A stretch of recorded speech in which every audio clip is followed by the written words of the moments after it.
संघ।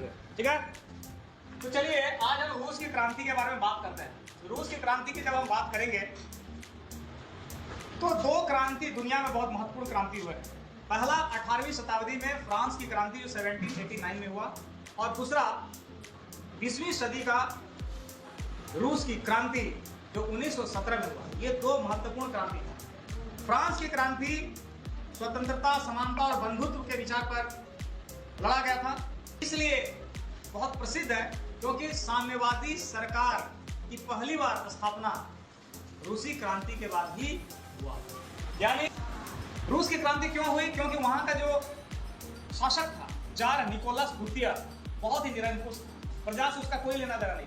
ठीक है, अपने साम्राज्य को फैलाना चाहता था किसी भी तरह, और उसको प्रजा के सुख सुविधा से कोई लेना देना नहीं था। दूसरा, प्रथम विश्व युद्ध लड़ा गया था 1914 से 1918 के बीच। 1914 से 1918 के बीच जो प्रथम विश्व युद्ध हुआ, उसमें यूरोप दो गुट में बंट गया था। पहला गुट जो था वो कौन था? जर्मन, ऑस्ट्रिया और तुर्की, इसको सेंट्रल फोर्सेस कहा जाता था। और दूसरा जो गुट था उसमें फ्रांस, ब्रिटेन और रूस। ठीक है ना, और बाद में इसमें आकर कौन जुड़ गया? इटली और रोमानिया। तो उस समय प्रथम विश्व युद्ध में रूस को भारी नुकसान हुआ। लगभग 11 मिलियन सैनिक मारे गए, 50 लाख के आसपास सैनिक लापता हो गए। ठीक है ना, घायल हो गए, काफी नुकसान हुआ। लोग आर्थिक तंगी के शिकार हो गए, भूखमरी के शिकार हो गए। तो जाहिर है कि उस समय का जो शासक रहेगा उसके प्रति लोगों की नफरत फैलेगी। तो उस समय क्या हुआ? लेनिन के नेतृत्व में बोल्शेविक क्रांति हुई। बोल्शेविक क्रांति, रूस की क्रांति को क्या कहते हैं? बोल्शेविक क्रांति। बोल्शेविक का अर्थ क्या है? रूसी भाषा में बोल्शेविक शब्द है जिसका अर्थ होता है बहुमत, माने बहुमत की सरकार, किसानों की सरकार, सर्वहारा वर्ग की सरकार, श्रमिकों की सरकार। तो लेनिन के नेतृत्व में हुआ। लेनिन किसके प्रभाव में आए? लेनिन कार्ल मार्क्स के प्रभाव में आए। कार्ल मार्क्स कौन थे? कार्ल मार्क्स जर्मन के एक बहुत बड़े दार्शनिक थे। कार्ल मार्क्स जर्मन के एक बहुत बड़े अर्थशास्त्री थे, है ना, जिनका जन्म 1818 में हुआ था। यहूदी थे और जर्मन के बॉन और बर्लिन जैसे प्रसिद्ध विश्वविद्यालय से उन्होंने कानून, इतिहास और दर्शन शास्त्र की डिग्री ली थी। उन्होंने किताब लिखा है, पुस्तक की परीक्षा में, दास कैपिटल। ठीक है, दास कैपिटल उनका ही लिखा हुआ किताब। तो लेनिन उसके प्रभाव में, उनके प्रभाव में आया और फिर उसने क्रांति का बिगुल फूंक दिया।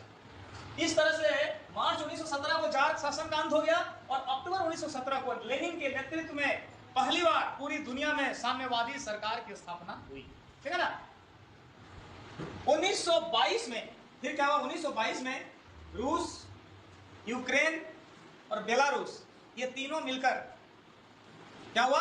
एक बहुत बड़े साम्राज्य की स्थापना की, जिसको कहते हैं सोवियत संघ। यानी 1922 से 1924 तक लेनिन के द्वारा सोवियत संघ निर्माण में महत्वपूर्ण भूमिका निभाया गया।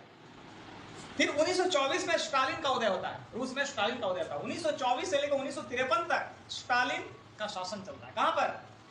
सोवियत संघ। और उस समय सोवियत संघ को स्टालिन ने अपने लंबे कार्यकाल में, लगभग 29 वर्षों के कार्यकाल में क्या किया? एक बहुत ही शक्तिशाली राष्ट्र के रूप में सोवियत संघ को बनाया। तो ये सब शक्तिशाली राष्ट्र बनाया। औद्योगिकरण, इंडस्ट्रियलाइजेशन तीव्र गति से हुआ, कृषि का समूहीकरण हुआ। तो इसके पहले और एक शक्ति, महाशक्ति था अमेरिका। तो अमेरिका को लगा कि चलो मेरे टक्कर में ही निकल रहा है, बहुत आगे हमसे निकल जाएगा। तो दोनों में शीत युद्ध होने लगा, कोल्ड वार।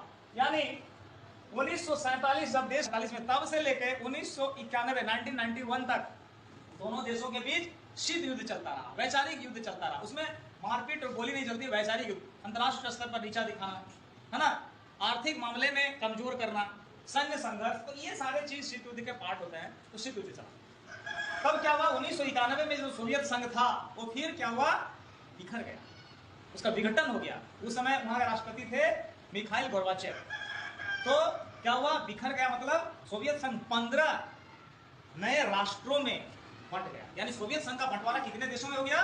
15 देशों में 1991 में। समझ में आया?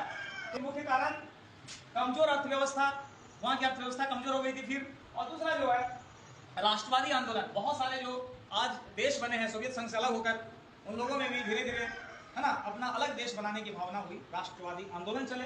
और जो समय के राष्ट्रपति थे मिखाइल गोर्बाचेव, उन्होंने और पेरेस्ट्रोइका जैसे उस समय क्या नियम बनाए, खुलापन, स्वतंत्रता, और ये मुख्य कारण बन गए क्या, रूस सोवियत संघ के विघटन।